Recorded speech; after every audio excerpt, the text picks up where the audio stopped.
자, 문재인이가 후유의 재정위기 문을 열었다. 아주 재앙문을 열었어요. 재앙문을. 지금 59년 만에 네 번째 추가 경정 예산을 했답니다. 거의 한 8조 원 가까이를. 59년 만이니까 방송을 들으시는 분들 중에 1961년에 태어나신 분, 그때 네 번째 추가 경정 예산이 있었어요. 그때는 박정희 대통령님이 5.16 혁명을 일으켜서 정말 대한민국을 반석 위에 올려놓기 위해서 네 번째 추경까지 했어요. 그런데 문재인이는 대한민국을 망치기 위해서 네 번째 추경을 하고 있다. 지금까지 1차, 2차, 3차 추경을 했는데 돈을 어디다 썼냐? 룸사롱 같은 데다가 돈을 갖다 써요. 추가 경정 예산에서 박정희 대통령님은 댐을 소양댐 발전소를 한다든가 화천댐 발전소를 한다든가 춘천댐 발전소를 짓는다든가 포항제철을 세운다든가 고속도로를 닦는다든가 박정희 대통령님은 돈을 국가 건설에다 썼는데 문재인이는 59년 만에 최초의 네 번째 추경을 했는데 돈을 어디다 쓰냐? 룸사롱에다가 쓰더라. 룸사롱에 쓰고 통신비 지원하는 데 쓰고 눈깔 사탕 사 먹으라고 돈 주고 떡볶이 사 먹으라고 돈 주고 돈을 기껏 쓰는 게 저딴 데 쓰더라. 이러니 나라 돈을 써더라도 이게 국가 경제에 아무 도움이 안 되죠. 문재인이가 지금 이렇게 돈을 막 써대면서도 뭐라고 떠들어대냐면 국가 채무 비율이 60%를 넘어도 괜찮다라고 60%를 넘어도 괜찮다. 박근혜 대통령님 계실 때는 40% 넘기면 안 된다고 그 발광을 하던 문재인이 지가 할 때는 60% 넘어도 된다. 되기는 뭐가 됩니까? 어느 쪽으로 된다는 거예요? 60%를 넘겨야 대한민국이 망하니까 괜찮다. 이렇게 얘기하는 거겠죠. 미쳐도 아주 단단히 미친놈입니다. 이거. 그런데 문재인이가 조금 이제 나중에 설명하겠지만 문재인이가 자기가 죽을 때가 왔다라는 것을 어렴풋이 느끼는 것 같아요.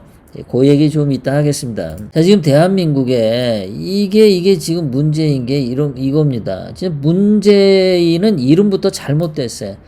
문제가 더럽게 많은 놈, 그걸 이름을 지은 문재인인데, 자, 이게 지금 대한민국의 국가 재무 총계인데요. 박근혜 대통령님 2013년부터 2016년까지 이렇게 보면요, GDP 대비 국가 채무가 전년도에 비해서 1.8%, 1.5%, 1.6%, 0.3% 요렇게밖에 안 늘었습니다. 전년 대비. 그래서 국가 채무가 GDP 대비 32%, 34, 35, 36 이랬단 말이에요. 거의 안 늘은 거죠. 그런데 문재인은 작년에 2.2% 엄청 올랐죠. 그리고 2020년에는 5.8%. 그러면 이제 내년도 2021년도에는 어떻게 되겠습니까? 또 대통령 선거를 앞두고서 저거보다 더 많이 쓰겠죠. 한 7% 증가하게 되면 이제 올해 국가 채무가 GDP 대비 43.9%인데 이것도 숫자 44% 이렇게 맞추기 싫어서 43.9 이렇게 맞추는 거죠. 자, 44%인데 내년도에는 이제 50% 찍겠죠. 어마어마하게 찍어요. 문재인이가 60%까지 가도 된다 하니까 아마 2022년도에는 60%까지 갈 수도 있을지 모르겠습니다. 아니 도대체 돈은 누가 벌어오는데 저렇게 많이 쓰면 저 돈을 누가 충당하나요? 그게 이제 문제죠. 쓰는 건 좋은데 문재인이는 지금 돈을 벌 줄은 모르고 룸사롱에 갖다 돈 쓰고 애들 통신비 쓰는데 돈 주고 그딴 데 쓰고 있다 이런 거죠. 자, 예전에도 대한민국이 경제적으로 위기가 있었어요. 외환위기 때 97년도 98년도에도 보면 GDP 대비 국가 채무 비율이 한 3.9%밖에 증가 안 했습니다. 그런데 문재인은 2019년에서 올해 2020년까지 6%나 증가시켰어요. 이명박 때 2008년 금융위기 때도 3%밖에 안 늘었는데 문재인이는 2배인 6%나 증가시켰습니다. 야, 이 문재인이가 그래서 총액으로 따지면 120조 원이라는 돈을 1년 만에 이렇게 엄청 써제낀 겁니다. 이명박 때도 50조 원, 옛날 외환위기 때는 20조 원. 근데 문재인이는 120조 원이라는 돈을 1년 만에 막 갖다 땡겨 쓰는 거예요. 박근혜 대통령님이 2016년도에 재정흑자 60조 원을 만들어 내셨습니다. 거기다가 국민연금도 1년에 투자해서 40조 원씩 투자 수익을 매년 거둘 수 있게도 하셨었어요.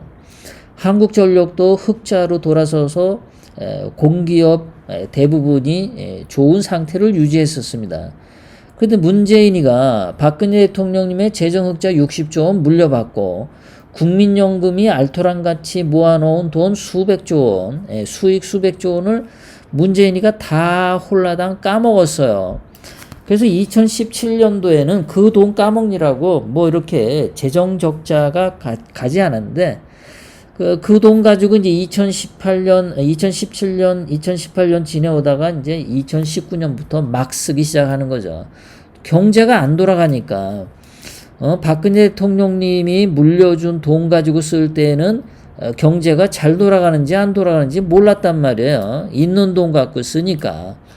그런데 있는 돈 다 쓰고 나니까 이제 돈 나올 때도 없고 가만 보니까 경제도 안 돌아가고 대한민국 경제가 완전히 골병이 들은 거죠. 자, 지금 대한민국이 국가 채무가 GDP 대비 10%대에서 20%대로 가기가 7년 걸렸고요.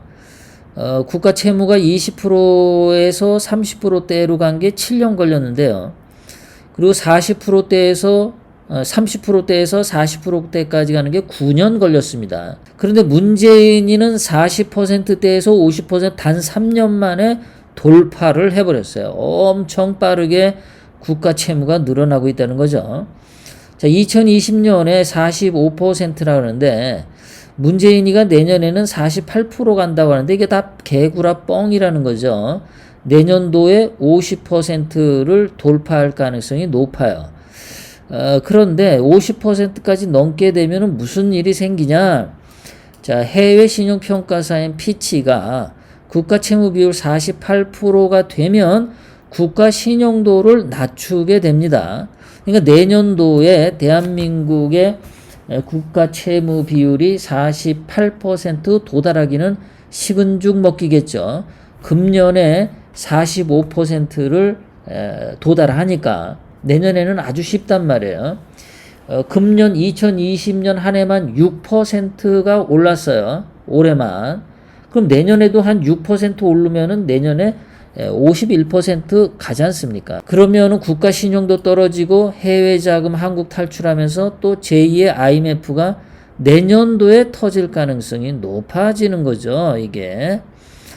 데이터로 볼 때는 그렇게 갈 수밖에 없다. 만약에 내년에 대기업들이 뭐 장사를 잘하고 수출도 엄청 잘해가지고 또 내년에 국내 소비가 엄청 막 흥청망청 잘 돼가지고 경기가 살아나면은 세금이 많이 거쳐서 내년도에는 괜찮을 수도 있죠.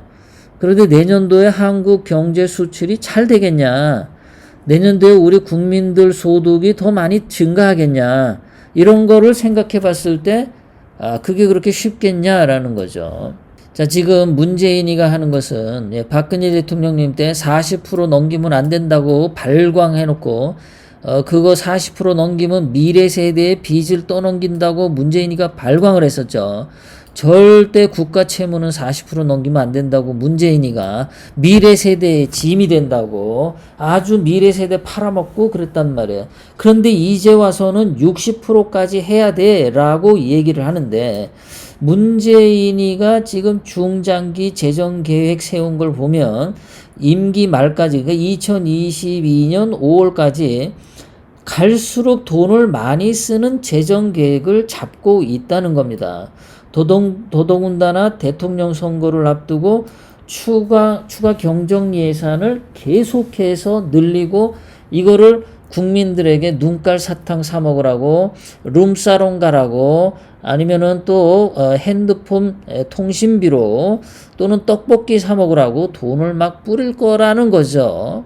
그런 식으로 해서 선거에 이기기 위해서. 그러니까 내년도에 해외 신용평가사 피치가 48% 넘어가면은 니네 국가 신용도 떨어뜨린다고 했는데 내년도에 그 48%를 넘어설 가능성이 아주 높다라는 거죠. 자, 그런데 세금이 많이 들어오면 되는데 아까도 말씀드렸지만 지금 세금을 어디에서 걷나요? 누가 소를 키우나요? 지금 경기가 나빠서 세금 수입이 안 좋죠. 세금을 어디에서 걷나요? 기업들한테서 못 걷고 지금 기업들도 외국으로 다 도망가고 있어요. 문재인이가 기업들을 범죄자 취급하고 대기업에 대한 무슨 공정거래법 3법을 지금 통과시키려고 하죠. 그래서 대기업 목줄을 쥐고 흔들고 죽이려고 하는 판에 까딱 잘못하면 범죄자가 돼서 감옥을 가야 될 판에 돈이 있어도 누가 대한민국 땅에서 기업을 하려고 하겠습니까? 기업을 하고 싶어도 외국 나가서 하려고 하겠죠. 그러면 지금 누가 돈을 버나요? 기업들은 해외로 도망가. 그럼 일자리가 없어. 청년들도 취직을 못해. 근데 청년들이 나중에 대한민국 국가 채무를 갚아야 돼. 도대체 어떻게 갚나요? 부자들 외국으로 못 나가고 한국에 거주하는 부자들에게는 부자 증세를 또 더 심하게 하겠죠. 최고소득세 올리고 법인세도 올리고 또 계속해서 그거밖에 없죠. 남아있는 사람들에게서 쥐어짜는 거. 외국으로 못 가는 사람들에게 쥐어짜는 방법이 없다. 그렇게 하다 보면 이제는 더 힘들어서 억지로라도 또 외국으로 탈출하려는 사람들이 점점 많아지는 거죠. 자, 어떤 시민들이 이렇게 피켓을 들고 지금 시위를 이렇게 하고 있어요. 자, 이분들의 피켓 시위의 내용을 보니까 이렇게 돼 있죠.